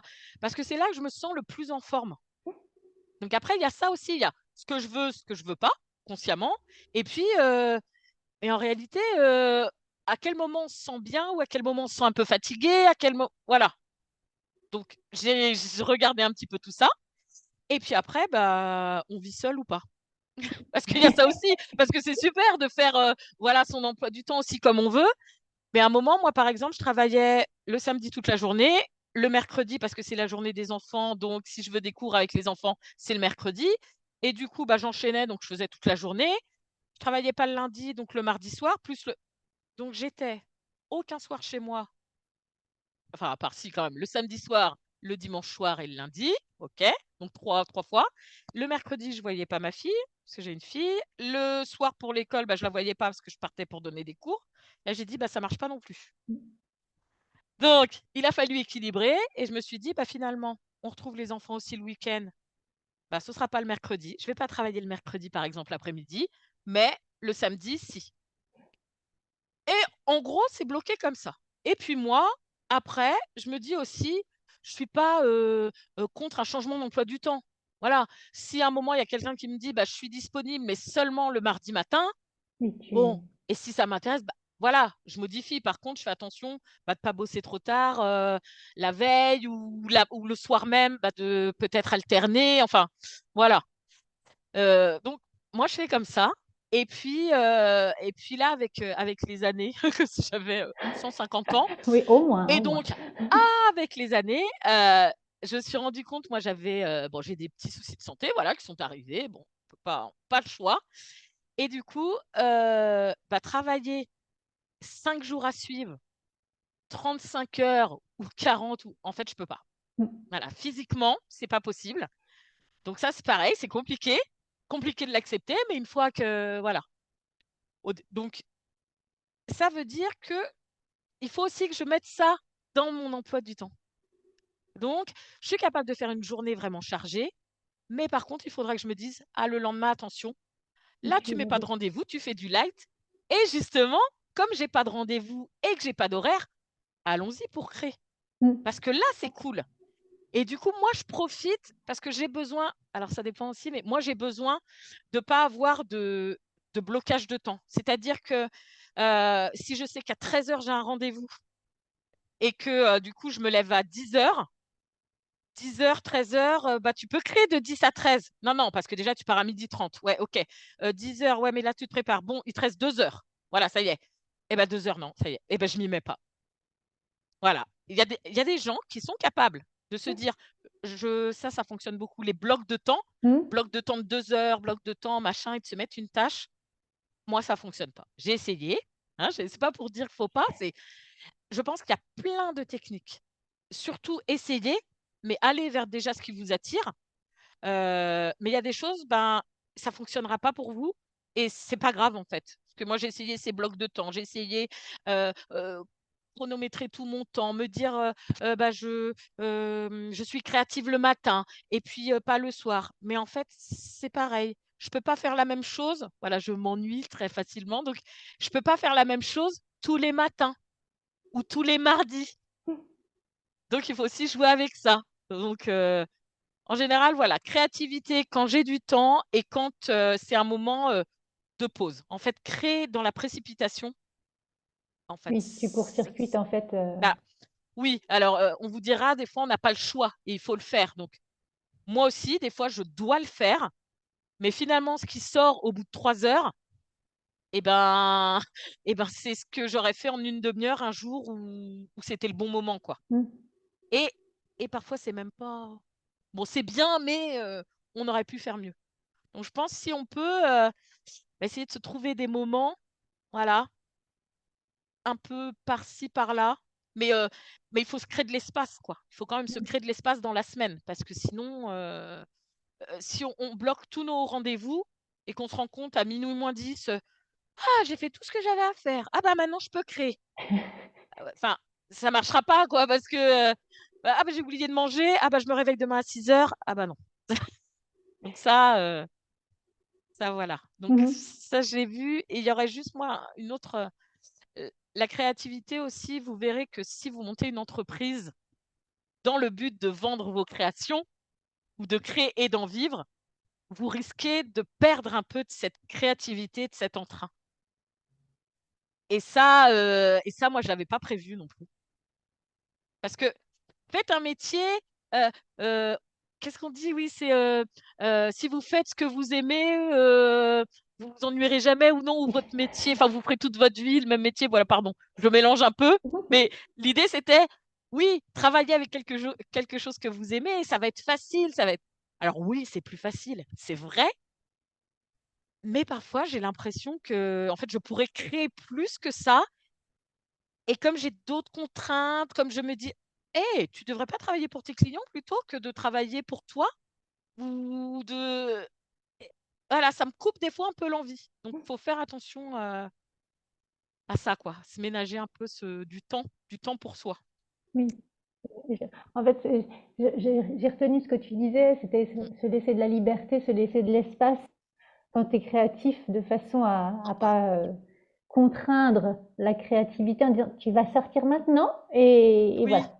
Oui, oui, oui, c'est ça, parce que je sais que l'entraînement, ça aide. On dit ça aussi hein, quand on écrit. Mais si tu écris tous les jours, donc au fur et à mesure, forcément, ça sort plus facilement. Je suis d'accord, coudre tous les jours aussi. Il y a des choses qu'on va faire plus facilement. oui. Mais créer quelque chose d'exceptionnel ou de vraiment chouette ou de vraiment incroyable, bah, ce ne sera pas tous les jours en fait. Et parfois, c'est difficile de se dire ah j'ai fait ça. Ouais, bof. C'est dur, hein, moi je trouve. Enfin, moi je trouve ça difficile des fois. Ben, disons qu'en fait, dans la créativité, tu es déjà ton premier juge Mm, mm. et parfois On on est est dur. très, très, très, très, très dur. C'est encore une bonne raison pour s'entourer. Mm, Et pour s'entourer, et encore une fois, moi je dirais de professionnels ou de créatifs et pas forcément la copine ou le mari ou parce que parfois ils comprennent pas. mm, Ils sont adorables, hein, ils vous soutiennent. Alors pas toujours, mais moi j'ai eu cette chance on me soutient, mais des fois ils se rendent pas compte. En fait, tout simplement, ils se rendent pas compte de ce que ça peut vouloir dire. Bah, je dis mais tu vois, il me dit bah c'est bon, tu l'as fait ton truc. Ah oui, oui je l'ai fait. Puis tu as dit truc, c'est bien ça, c'est un truc. C'est fait, mais c'est pas waouh. Et du mm, coup, bah, il me dit, bah, je comprends pas, tu devrais être contente. Bah, je dis, oui, c'est quelque chose qui est achevé, c'est vrai, mais pas qui vaut la peine, voilà, d'être vendu ou d'être montré. Et du coup, bah, ça va pas. Et ça, parfois, notre entourage le comprend pas, même s'ils sont les plus bienveillants du monde. Donc, voilà, bien s'entourer, bien s'entourer, bien s'entourer. Je crois que c'est ce que j'aurais appris en 10 ans. Il m'aura fallu un peu de temps quand même, hein, parce que j'ai mis du temps, mais je pense que c'est ça. Pas être seul. Vraiment mm. pas. Ben, Vraiment pas. écoute, Mm. ce sera, on arrive à la fin de cette interview et ce sera gentiment l'un des mots de la fin. Mm. Par rapport à ton parcours, toujours en cours, toujours en évolution, est-ce que tu Mhm. as des projets futurs dans ce beau domaine de la couture, des rêves? Oui, mais oui. Et comme quoi, de toute façon, ça évolue toujours. Et puis, je pense que c'est peut-être aussi parce que c'est une activité créative, hein, comme on est toujours en train de faire des choses. En fait, ça évolue aussi et peut-être ça nous donne des envies ou des idées. Donc, euh, je vais là créer avec donc une amie aussi entrepreneur. Euh, je vais me diriger. Je bifurque, je prends une branche, là, un chemin un petit peu pour aller vers le bien-être Mhm, un petit peu plus et le dire, oser le dire. Euh, Quand j'accompagne les personnes, je vois que ça leur fait plaisir, elles sont heureuses de réussir à créer ensuite. Donc ça, bah, génial, et j'allais dire, c'est quand même la moindre des choses, puisque je vends quand même, entre guillemets, de la technique, donc merci qu'elles y arrivent. Mais ce que j'ai surtout vu, et je pense que c'est pour ça que ça me plaît autant, euh, j'ai vu que ça leur apporte plus, en fait.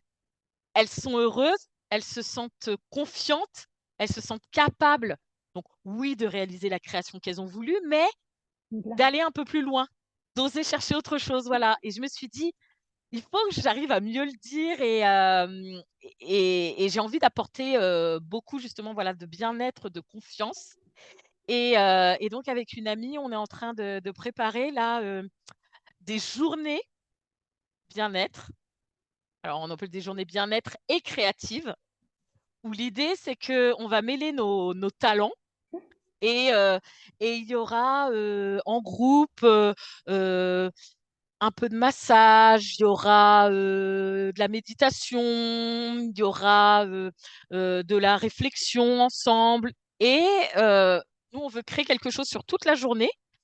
Et donc, moi, j'arriverai avec mon activité créative Mhm. grâce à la couture et elles pourront réaliser un objet qui leur rappellera ce qui s'est passé sur la journée, y écrire des choses, j'en dis pas plus, mais voilà, y écrire des choses qui leur feront aussi penser à cette journée et euh, leur donner du baume au cœur pour la suite.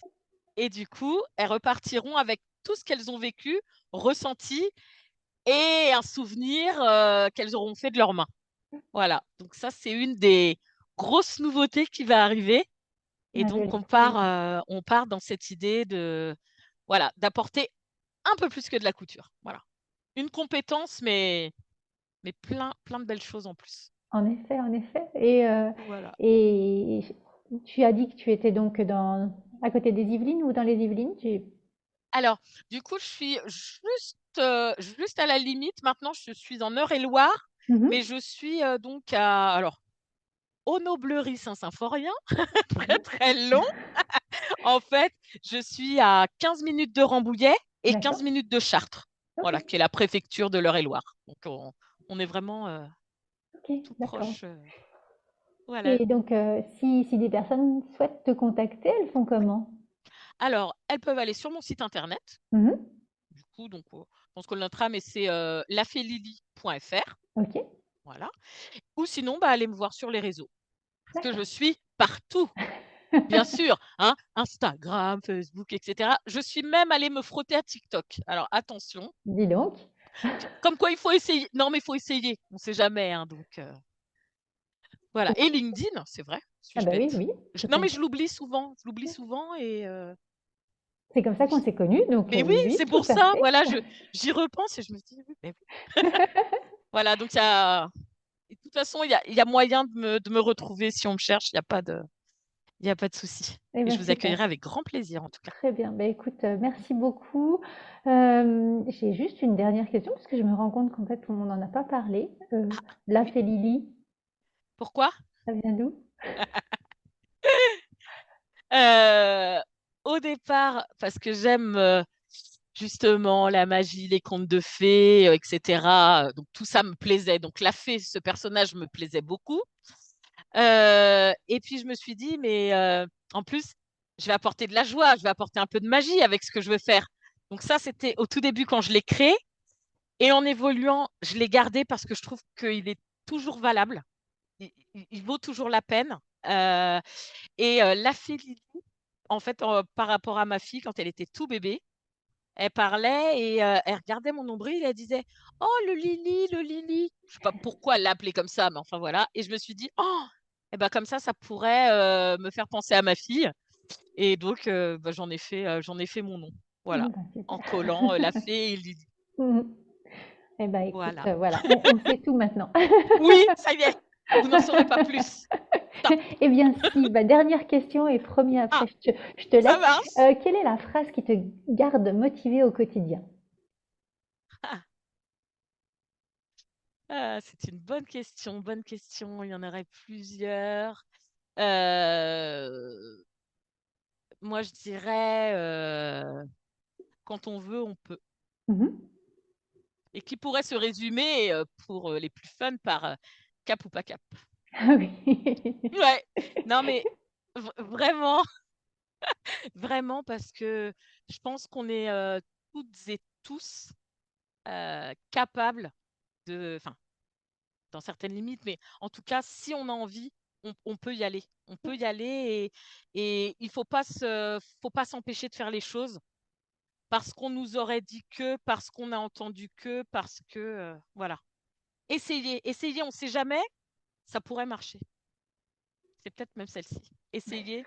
Ouais. Vous voyez, j'arrive même pas à en dire une. Non, mais On essayez, n'est ça pas pourrait à marcher, l'abri d'une c'est bonne vrai. surprise. Oui, c'est complètement, complètement la preuve. Plus j'essaye et plus je suis plus qu'agréablement surprise en fait, à chaque fois. Donc Je pense qu'il faut oser, vraiment. Pardon, je suis pas quelqu'un qui, qui parle peu. Je suis désolée. Ça va comme En vous tout cas, l'aurez vu. merci Je suis beaucoup. complète. Merci beaucoup, Lydie. Merci beaucoup pour tous ces partages, Oh. pour ton parcours. Et puis, on reste en contact, bien entendu. Oui, merci beaucoup à toi et de ta patience parce que je suis pas facile. Très belle journée à toi et merci pour cet éclat de rire qui termine. À bientôt. Merci. Au revoir. Au revoir. Si cet épisode vous a plu, n'hésitez pas à le liker, à le partager, à mettre 5 étoiles sur votre plateforme d'écoute préférée. Et je vous souhaite une belle semaine.